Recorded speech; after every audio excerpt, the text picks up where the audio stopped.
Muito swing, uma revelação incrível e o batuque dos orixás na Semana da Consciência Negra. Eu acho interessante o nosso modelo de produção, porque de fato a gente dirige coletivamente. São 3 pessoas, 3 sensos estéticos, tem uma química aqui envolvida. A gente fez um documentário que é um trabalho de memória, que reconstitui a história do movimento soul em Belo Horizonte. A religião de matriz africana e toda a cultura negra ela é muito oral. Então eu acho que o vídeo, o cinema, vem a contribuir para que essa oralidade permaneça nesse registro. O filme é um cruzamento, né, da linguagem do cinema com a linguagem da música, rumo a um outro território.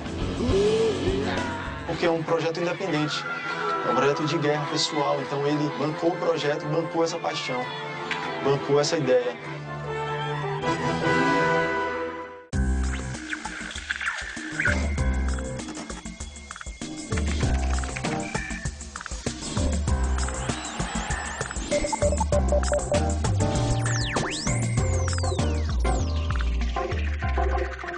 Dia de Preto é uma adaptação moderna da lenda do primeiro escravo alforriado do país. O longa foi realizado sem financiamento público e com muita liberdade artística e criatividade. A fase de produção levou cerca de 1 ano e meio, com filmagens durante a madrugada para poder contar com a colaboração de profissionais da área. Essa igreja foi construída por causa de um milagre. A gente descobriu na faculdade que a gente se identificava muito no nosso gosto cinematográfico. Eu e Marcos fizemos um curta juntos, que já foi uma co-direção. O Marcial era meu amigo pessoal, se juntou com a gente para ajudar a fazer esse filme. E aí a dupla virou um trio e outros projetos foram surgindo. E aí a gente escreveu várias outras coisas em parceria, vários projetos de curta e um projeto de longa, que se transformou no filme Dia de Preto.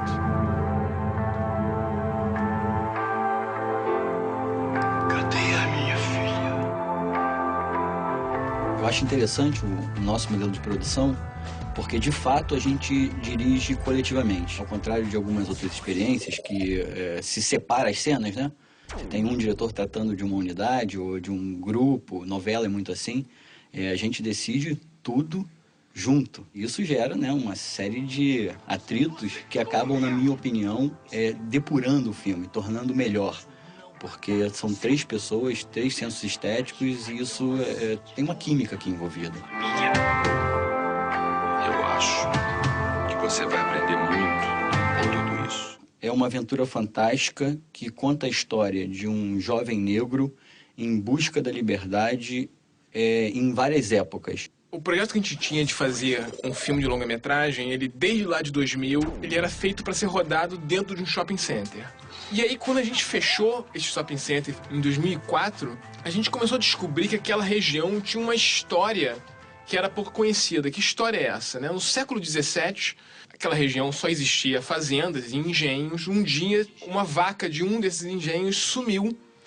E o dono, muito chateado, culpou o escravo que seria responsável por tomar conta das vacas. Ele, sem saber o que fazer, teria pedido ajuda para Nossa Senhora.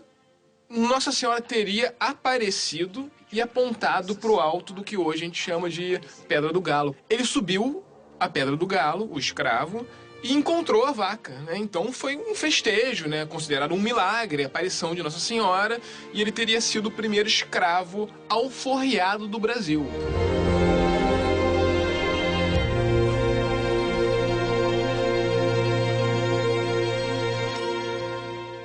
Em 1935, Humberto Mauro dirigiu o filme Favela dos Meus Amores, em que os personagens eram compositores e sambistas do morro, interpretados por brancos e mulatos claros. Os negros se limitavam à figuração, mas mesmo assim o filme chegou a ser censurado. Por quê? Porque mostrava, abre aspas, muito pobre e muito preto, fecha aspas. Por esse exemplo, é possível perceber como a presença do negro no cinema brasileiro, com raras exceções como o Grande Otelo, foi desde sempre problemática e nunca fez jus à quantidade de talentos negros nas artes do país. Isso explica porque Otelo virou um expoente praticamente solitário da raça durante o período da chanchada, contracenando com brancos como Oscarito. Mas ele também tinha talento para papéis dramáticos, como mostrou ao protagonizar Rio Zona Norte, de Nelson Pereira dos Santos.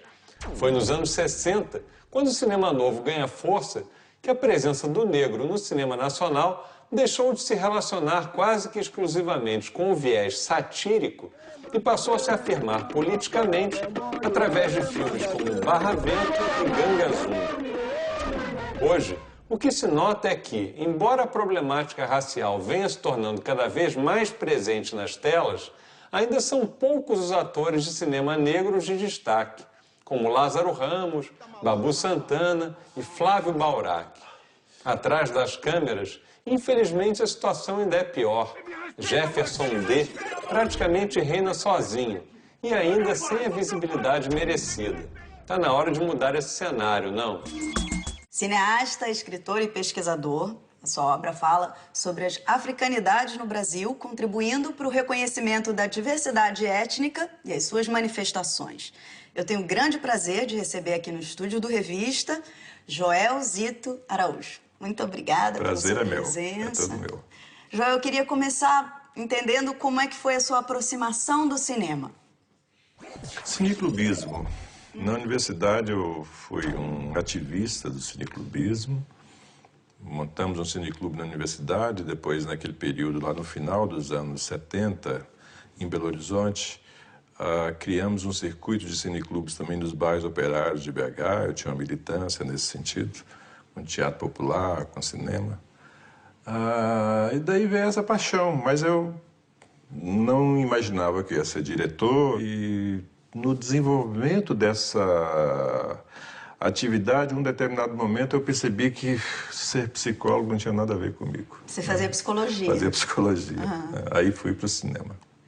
Fazer uma espécie de psicologia, não é sociologia, né? Sim, uma antropologia, claro. talvez, Esse conhecimento que eu tive da psicologia, de certa forma, me ajudou em muita coisa. Eu acho que especialmente na direção de atores. Foi muito interessante esse tipo de coisa. E como é que surgiu o seu interesse por esse universo da inserção do negro na sociedade brasileira? Pois é, essa foi uma pergunta que eu me fiz muito tempo, né? E depois um dia um psicólogo me disse, numa análise, não, Joel, foi a opção pela sua mãe. Minha família materna é uma família negra, né? Minha família paterna não é tão branca, mas meus pais se separaram muito cedo. E com a separação, a minha mãe viveu um destino de mulher negra, foi empregada doméstica, foi lavadeira, foi operária de fábrica. Eu acho que eu tomei um partido dela, né? Quer dizer, eu tomei de fato um partido, virei arrimo de família, assim que eu comecei a ganhar dinheiro. Mas eu acho que eu tomei um partido muito mais profundo, né, no sentido de resgatar, sabe, o valor da minha mãe, resgatar o meu amor pela minha mãe. Então, nesse sentido, em um determinado momento, eu falei, eu quero ser negro, não quero ser branco. E isso foi muito benéfico para mim, não foi benéfico só para ela, foi benéfico para minha cabeça, para minha autoestima, foi um processo muito positivo. E muito lindo quando isso vem de um processo afetivo, né? Que vem de uma construção que ela é absolutamente verdadeira, né? Sim, sim. E aí, se a gente for falar, por exemplo, da Negação do Brasil, que é um filme que já vai fazer, tem 15 anos, vai de 2000, né? Isso. E ele trata desse processo de inserção do negro na teledramaturgia. Como é que você vê a evolução desse processo 15 anos depois? Você acha que houveram mudanças significativas? Sim, acho que houve mudanças significativas, sim, né? Eu acho que não no ritmo que eu gostaria e não no ritmo que eu acho que o Brasil precisa, né?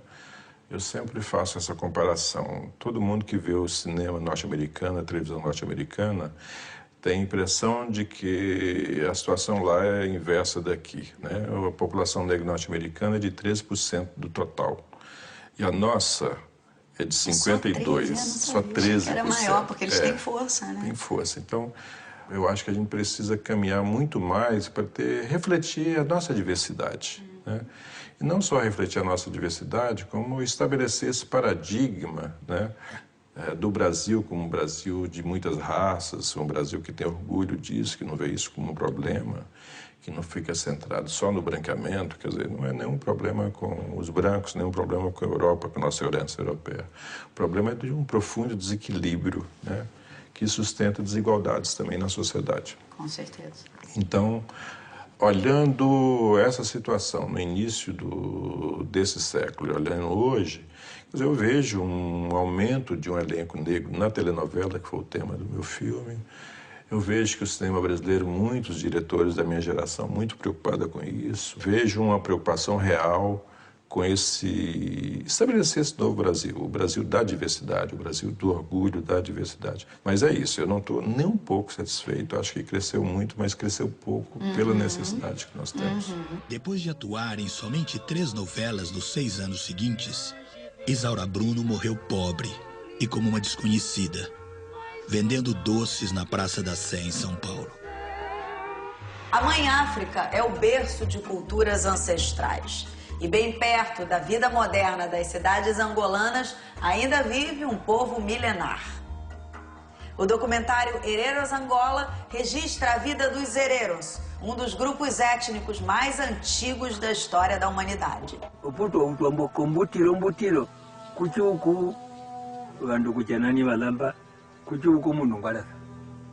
O Hereros é um povo de raiz étnica banto que migrou até aquela região ali de Angola, Namíbia e Botsuana. Então eles não respeitam muito as fronteiras, né, políticas do país, eles estão ali ramificados pelos 3 países.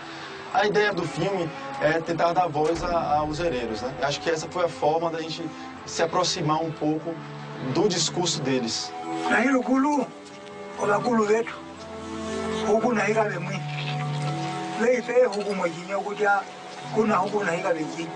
O Guerra, que é o idealizador do projeto, ele teve um contato anterior através da fotografia, que ele é fotógrafo também. O primeiro contato foi em 98, mas depois, em 2008, ele teve um outro contato, até que ele decidiu fazer um trabalho maior de registro daquela cultura. E em 2009 a gente montou esse formato de expedição.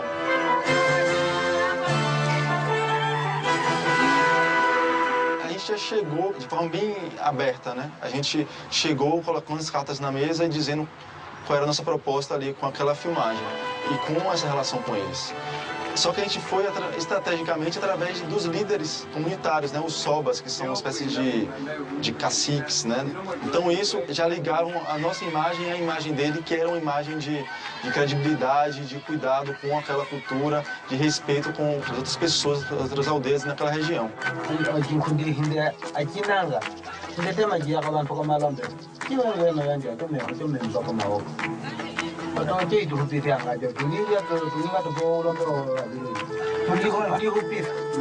O Guerra já está lá há mais de 15 anos em Angola.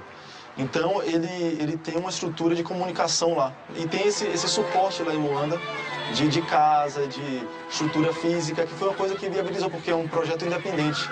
É um projeto de guerra pessoal. Então, ele bancou o projeto, bancou essa paixão, bancou essa ideia. Então, ter essa estrutura física lá facilitou muito.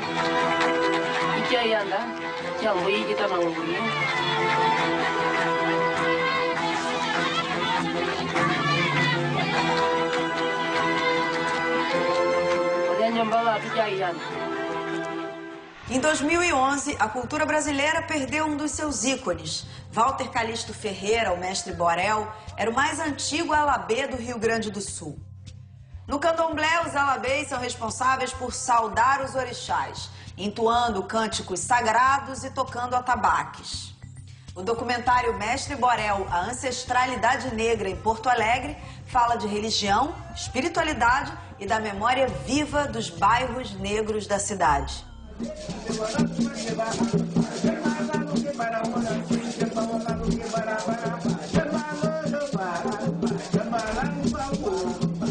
O Mestre Borel é super conhecido em Porto Alegre. Ele é uma figura assim que para o povo, né, que chama de matriz africana, ele é um ancestral. Era o único que sabia falar Iorubá, né, na cidade, um dos únicos, que é uma língua que ele aprendeu com a avó. Então, todos os cantos de matriz africana têm o Iorubá como base, né, no entoar. E ele, como alabê, que é o tamboreiro, né, que chama esses orixás, Ele era muito conhecido porque sabia entoar esses cantos muito bem. Acho que a vida inteira dele foi vivida para tentar deixar aqui um pouco desse ensinamento que ele recebeu com os ancestrais que foram os formadores dele na religião. Então a religião era um fundamento muito importante. Eu, como antropóloga, assim como as outras pessoas da equipe, com exceção do Olavo, que tinha assim, uma pesquisa mais voltada para a religião africana, e a formação dos terreiros em Porto Alegre, que é muito forte, né? A gente não pesquisava a religião africana, né? Não tinha, assim, nos nossos trabalhos esse viés. Então a gente aprendeu muito com o mestre, assim, porque a gente trabalhava com memória, né? Memória da cidade. E ele era parte da memória negra da cidade, né?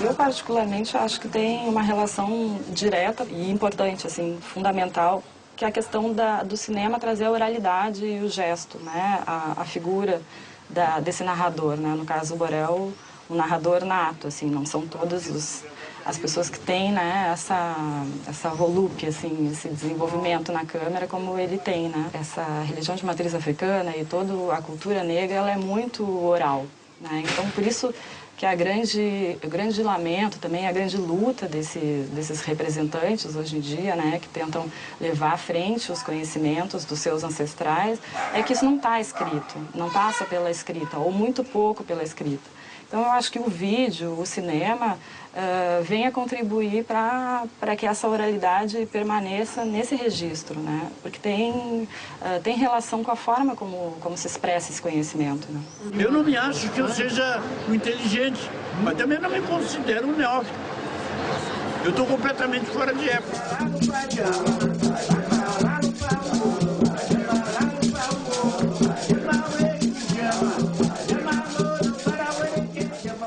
A musicalidade é uma das grandes marcas da cultura africana. Nos anos 70, a Soul Music agitou as pistas de dança. BH Soul relembra uma época de muito swing, cabelo black power e beca engomada. O movimento continua vivo nas ruas de Belo Horizonte. Durante as filmagens, o diretor encontrou pessoas que viveram o auge da música negra na cidade.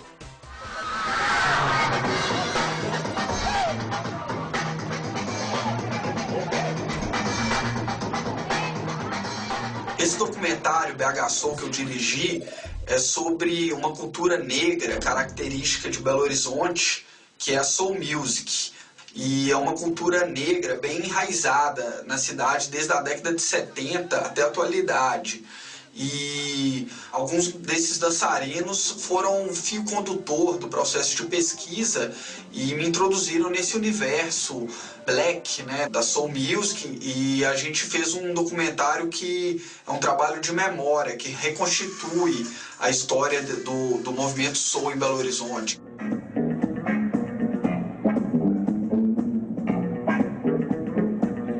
O que me chamou a atenção no tema, além da força, né, dessa expressão negra, do soul, da dança, foi também o fato dessa cultura se misturar com a própria história da cidade.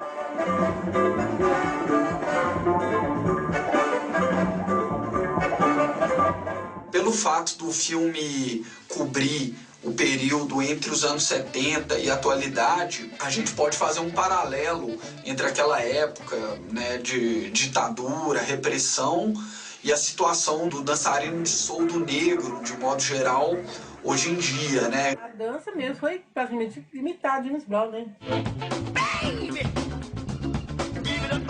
Em 2011, a gravação de um álbum do compositor Jardes Macalé foi acompanhada de perto pelo cineasta Eric Rocha.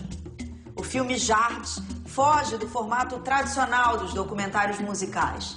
Imagem e som entram em sintonia e a câmera vira quase um instrumento musical.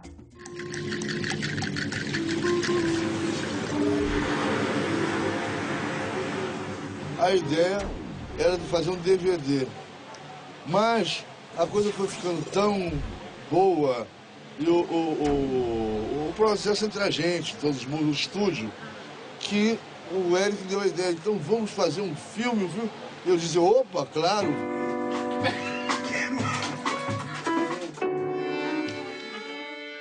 Jardes é um filme através do processo de criação, do ato criativo do Jardes Macalé, né?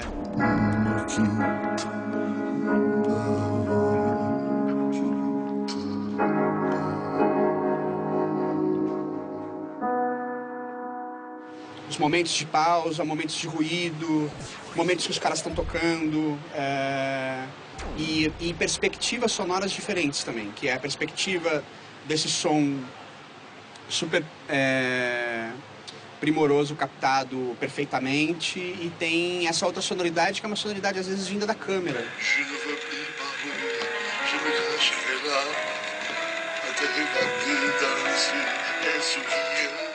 Eu acho que o filme é um cruzamento, né, da linguagem do cinema com a linguagem da música, rumo a um outro território.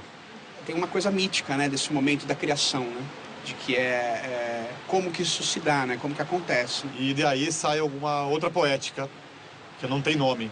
Então esse foi o Jardes que eu descobri.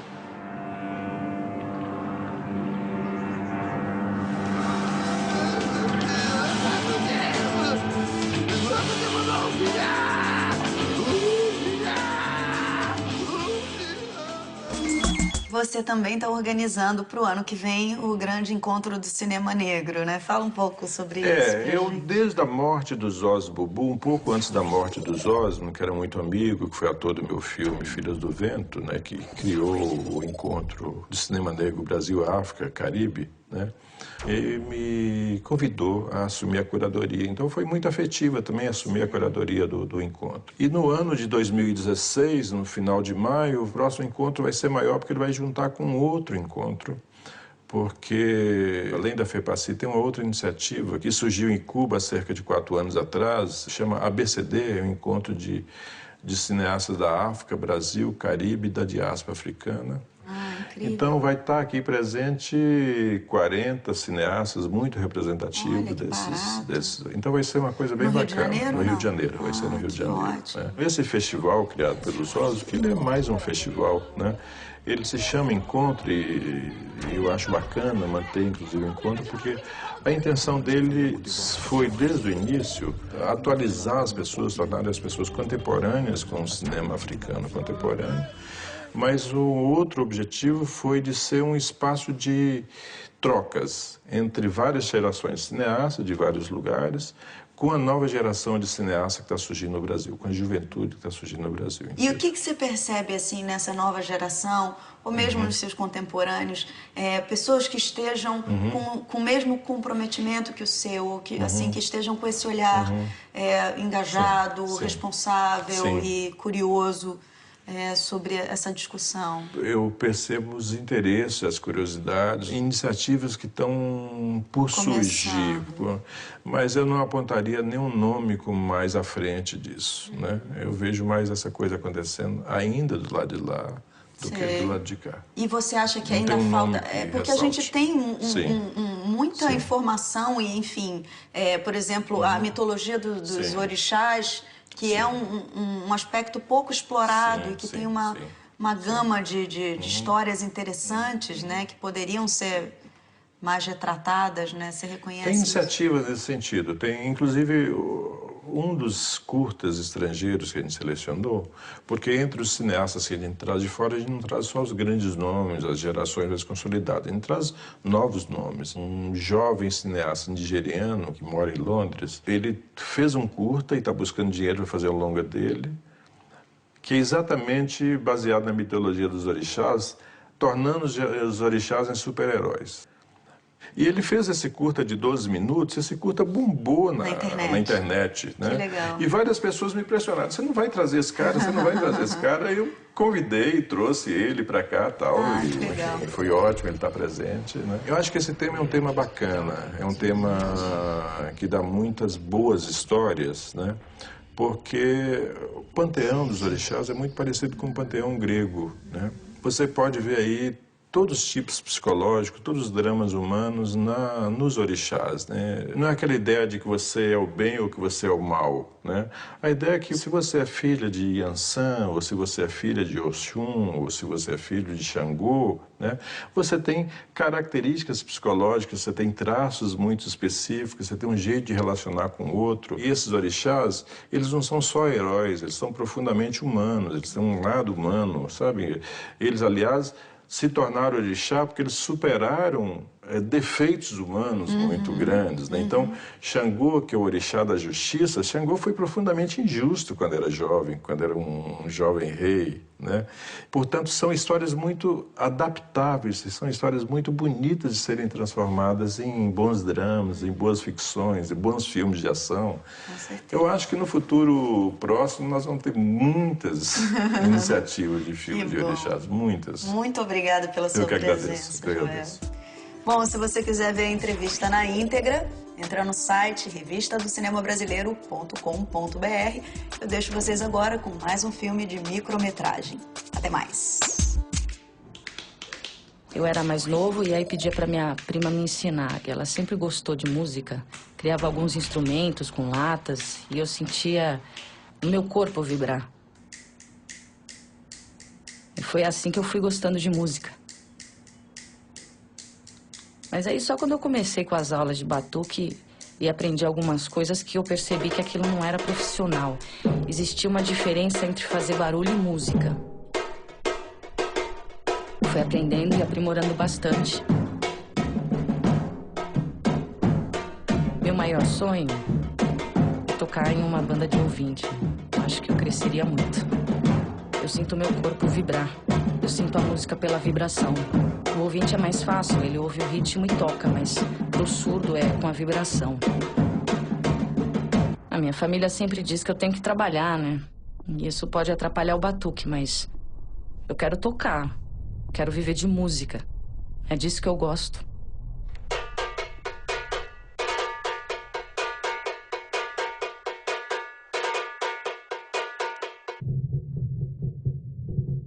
Eu sinto meu corpo vibrar. Eu sinto a música pela vibração.